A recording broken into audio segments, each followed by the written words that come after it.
The Good Life. I'm Dean Wilson. So glad you've joined us wherever you are. You can always find us at goodlifetelevision.org, where you can see all the full interviews, these great guests, wonderful people.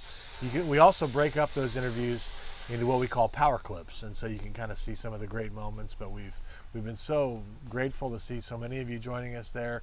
You can also find us on the social media platforms. You know, Good Life TV is about the good stuff, and our goal here is to inspire, to encourage, to honor, to empower. And so we're focusing on the good. You get to choose what you dwell on. And so right here we're trying to dwell on the good. And we have a great guest today. I'm so excited to have him. Tim Sherreitt is with me. Tim is the regional director of South Ventura County for Fellowship of Christian Athletes, which we're going to talk about. Welcome. Thank you. It's good to be here. Yeah. Born and raised Southern California, Mission Viejo, an Orange County kid like myself. Yep. Talk a little bit about kind of your family growing up and where you came from. Oh, I was raised in a home that just loved Jesus. I was privileged to have parents that weren't perfect, but really emulated what it means to follow Christ. I have two brothers, and we are very close in age, so there was a built-in competition, which is a built-in sport in many ways, right, which we all love to do, is play sports, and mine was soccer. Loved soccer, played through high school, but every sports career comes to an end.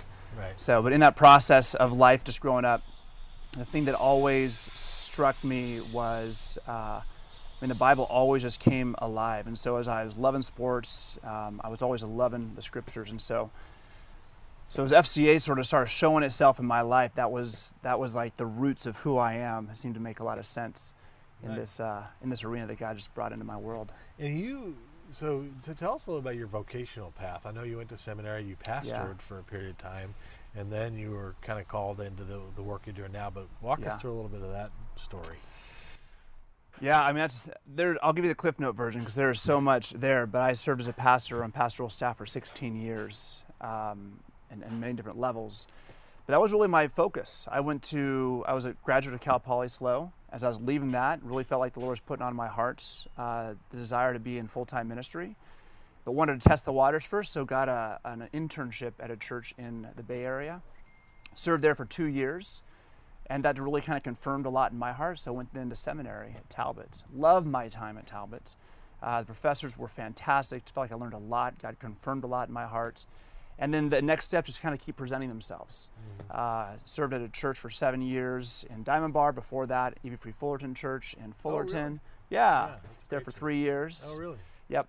And then moved up here, or actually to the Thousand Oak area in 2014. Being a pastor is a tough job.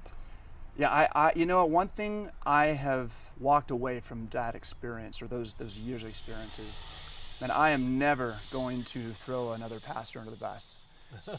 It is a hard role. Yeah. And even if you don't agree with the decision they made, for whatever reason, on some kind of practical level, right, man, they are shouldering a lot of voices. Yes. And so, man, I just always come to their defense, like, let's just... Right, I'm with you. Let's come around them. I'm a pastor's son, so there you go. I get it. Yeah. I've read, I think that it's maybe like in the top 3 most challenging jobs that you can have, you know, as an occupation.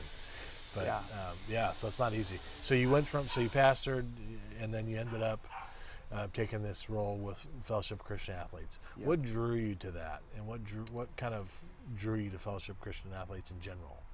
You know, that is a very hard one to answer, and the reason is because I wasn't necessarily trying to leave the church, but the Lord just sort of, and the best way to put it is put circumstances along the way that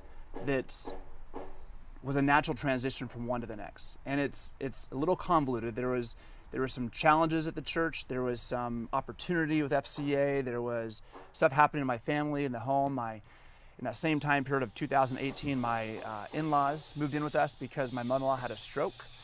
And so they became unable to care for themselves. So we brought them into our home. That was a whole change of culture in the house, no doubt. At the same time, there was just struggles of sorting through next steps with the church, and felt like I was in a spot where the combination of those challenges, I needed some space to attend to my home. I needed some space to deal with what's taking place there. And so pulled away from that and started really praying about what the landscape looks like next. In that process, I was talking to some friends and stuff, and one of them mentioned FCA. And again, going back to what I mentioned before, there was sports, gospel, it's like the perfect marriage, really I think for any career path, but especially for mine. So started knocking on that door a bit, and really through the process, again, this could be a long story, but the process of it all, the Lord just really confirmed this was the next step through peace in my heart, through opportunities with conversations with people, and then through the challenging process of fundraising. You know, as a husband of 3 kids, right, mortgage and all, with in-laws living there, you think about that part of it all. Right. And as you jump into this new arena, God has confirmed so much by allowing that process to be perhaps easier than most people experience. So that was really just confirming. Yeah, those decisions are hard. They are. Those transitions when you're a dad and the responsibilities on your shoulders, that's a challenging thing. It's not you easy. Feel it. You do feel it. Yeah. Yeah, I've been there. For somebody who's watching this who's never heard of Fellowship of Christian Athletes, how do you introduce kind of what it is, the vision for it? Yeah, the vision is to see the world transformed by Jesus Christ through the influence of coaches and athletes. That's the most general, basic statement we can say. On a day-to-day basis, that could be nuanced in different ways. Mm-hmm. But so I tell our student leaders who are working, which is one component of this whole thing. So maybe I'll back up here a bit. In the pursuit of that, there are athletes, there are coaches, and then I would say there's also churches. Again, coming from the church, I believe that the church is still God's number one plan. We are not replacing that in any way. Mm-hmm. And so we want to get people in fellowship with Jesus and in fellowship with his people in a local church. Mm-hmm. So we work with and through coaches, we work with and through athletes, and we work through and with churches. Okay. For the goal of bringing people into relationship with Jesus Christ and then also his church. So that would be, again, still about a 10,000 foot view of it all. Yeah. But that gives a little bit of an idea. And then you set up kind of chapters in schools? So people think it's a high school or a college ministry, and it's not, though that's a natural expression for all of us, because schools provide an environment where there's a predictive calendar that everybody seems to be on. At high school, everyone has the same lunch period. You can predict that, so you can get a large group of people together in that. After school, there's sports that happen, same time every day, so you can predict it. There's no other environment in life that is that predictable. You know that in the church, because it's hard to get 3 or 4 families together because all their schedules are different. Right. But in a school, you can do it. That's a good point. So it's an easy place to start the grassroots of it all. So that's where it finds its kind of first groundings in any society. But we also want to get into the local youth sports, club sports, but those are a bit more challenging, again, because of the unpredictability and of the different schedules. Right. I was thinking about your life. I mean, and I think it's wonderful you have that grounding from your upbringing. You were raised, you said, by parents who love God. Yeah. Have you thought about what your life would be like if you didn't have God? It's kind of a wild question, but... Yeah, you know, I don't really understand, and maybe because of my angle, but even still, I think the Bible makes this point also, but I don't understand how people weather life without the confidence that there is a God that is for them, that there's a God who not only is for them, but has done an incredible demonstration in the life, death, resurrection of Jesus, right? Demonstrating the extent of his love. So I mean, with all the stuff that went on in our world in 2018, you know, there was I started feeling depressed, a bit lost at times. You know, that identity had been wrapped up in a profession, and it was almost in that sense in which God brought me back into. Tim, I am your identity. And I got to tell you, that journey, as hard as it was so important because, and you know this, but when your identity is wrapped up in your profession or your accolades or whatever it may be, those things are so volatile. Yeah, so futile. And right. so your emotions and your confidence is all over the map. Yeah. So I just look to that season and go, man, God, thank you for almost taking some things away and restructuring even my own heart toward you, because there's just more of a rest no matter what may come. I still have a long ways to go for sure, but that was just a really important season for me. So sounds like pruning. Oh my goodness. Oh my goodness, yeah. Pruning's good. It hurts a little at the time. You know, I've decided no one would ever choose. If he says, I'll prune you and you'll be better later on, would you want it? You'd probably still say no, and you realize what the process was. Yeah, right. So he just takes you through it regardless. Yeah, right. And then you're thankful for it afterwards. Right, exactly right. Yeah. I totally agree with you. I mean, we've been through suffering just like everybody. Yeah. And I don't understand. It's hard for me to picture. But, you know, Kirk Cameron was here. He was telling the story, which I've told several times since because I think it's so powerful. He was talking about somebody got a cancer diagnosis, and they had to go tell their mother. It was a relatively young person, I think. And so she sat down with her mother to tell her about this really bad diagnosis. And the mother's response was, "Isn't it amazing that before the beginning of time, God knew we were going to be sitting right here having this conversation about this scary thing, you know, whatever." You know, that is just incredible. Yeah. You know, to think about the sovereignty of God, how big He is. Yeah. He's not surprised by pandemics. Yeah. He's not surprised by transitions. He's not. Which just is an amazing comfort. Oh my goodness. People want to throw out the sovereignty of God because of all of these things, and I just say how it is that sovereignty that gives you just rest in the middle of it. You know, no matter how bad it gets, the one thing I always know is they can't take away the most important. They can take away my health, my life, my family, and all these things, my reputation and stuff, but really they've taken nothing. Yeah, right. Because this is not my prize. Right. And I got to keep reminding myself of that. My prize is in Christ and what's to come. Like that is my inheritance. Right. But once I reorient that, then my heart starts to calm down in the midst of the chaos. Yes. So I am so on the same page with you on that. Good. Yeah. That's so absolutely. Good. And you know, kids, one of the things I appreciate about what you guys do, you know, it's rough these days for kids, for young people, finding their way.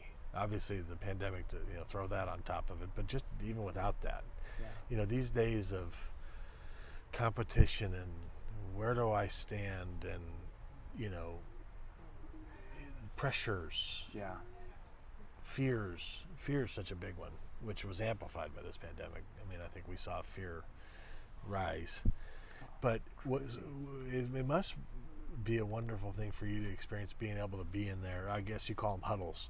Being able to be in the huddle with young people who are at such important ages and such important points in their life. What's that like? You know what? It's I want to say it's an honor, which is so cliche to say that, but you know, we just had a weekend retreat with 40 of our student leaders up in Ojai, Forest Home. And just watching those students.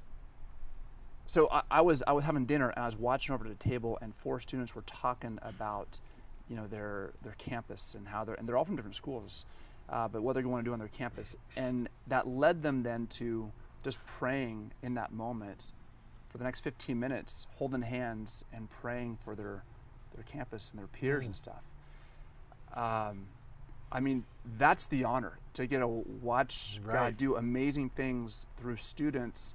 See, when I was in high school, I wasn't leading any charges. I wasn't leading any gospel pursuits on the campus and stuff. But these students are. And so I feel very honored to be a part of such incredible people with those leaders. But then when you think about at an average huddle at one of our 8 public high schools, even Oaks Christian, there's a lot of kids who go there that don't know Jesus. About half of the people, the students who show up into one of those huddles, have no connection to a church, have no background in religion. So they're there either trying to see if Christianity is as bigoted and stereotypical as media says it is, or they're there because they just want free pizza, or for whatever reason, they're just there and they're watching and seeing. what an amazing, when I was a pastor, I remember thinking probably 90% of you in here, if not more, have grown up in the church. This is where we got to get the gospel to. Right. And your peers are doing a better job than we are, inviting them to this place. So it's a lot of fun. Yeah. In that regard. Yeah. And there's a genius about sports. I'm really into sports. Our kids are pretty into sports. Yeah. What is it about sports that's great in terms of our growth and maturity and process as a person? What is it about sports that is great? Well, for one, it's physical. Like for kids, they are just physical. They are physical creatures. As we get older, we set aside the physical stuff and we go to more cerebral because our bodies are getting tired. But their relationships are built around physicality, doing things, building things, body experience. And so there's far more families and students and kids who are engaging in sports than there are in just, say there's an art class. Kids don't jump into art class till they get later on, right? Mm-hmm. So sports already from the get-go becomes sort of one of the first team experiences kids get to have. There's a common goal, there's a common pursuit in those things, there's a coach, there's a team, all these things, there's families are jumping in, the families on the team. So you have like buy-in from a very early age. And that right there is huge because that's the first really level in which people engage community, and it seems like 5 years old, they're getting into sports. They might go to a preschool, but there's no team dynamic there. They're just top down. But here they're working on a team. And I think that partnership, whether kids can put words to that or not, is immensely important and immensely powerful. Yeah. Because that's what the Christian life is. I mean, the bridge from one to the next is huge. It's a team sport. You have instructors, teachers, you have pastors, people come alongside, you have peers, iron sharpening iron. It is what Paul uses to describe really what Christian life is. And so because the metaphor is so strong, it's a huge and powerful platform to actually engage in the scriptures on. Not to mention the fact, and this is sort of my opinion, but I think it's based upon just evidence, but sports would say is in some ways the religion of our culture. If you just survey the average household around here, you'd probably get about, at least in our years, 333,000 people in the area that I am responsible to develop FCA in.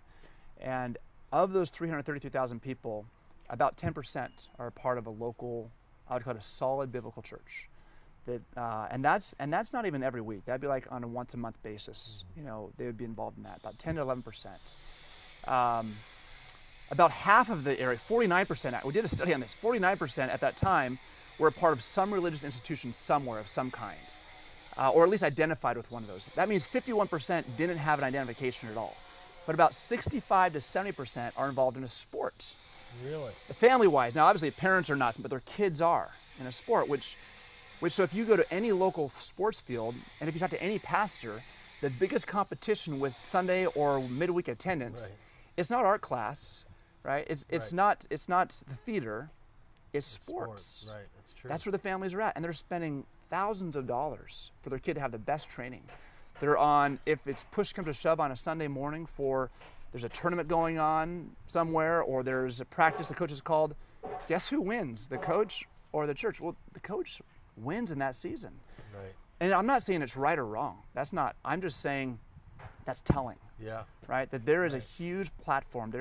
This is where people go to worship, whether they call it that or not. And if you were to say then who's the pastors of those environments? It's the coaches. Yeah. Right. And so I tell pastors all the time, you've got to be, instead of competing with the sports field, although you do want to call people to a right perspective of life and what idolatry is and so forth. You want to have a right, but you also want to be empowering the coaches in your congregation, not shaming them. Not saying, hey, shame on you for being there, saying, hey, since you're there, there's a platform you have, an opportunity you have to be pastoral and bring people who will never show up into the church, the gospel of Jesus in a winsome way. It's a good point. Yeah, sports is a wonderful thing. It's a bad God, but it's a wonderful thing. Yeah. And it's interesting that the scripture uses that, that running the race analogy.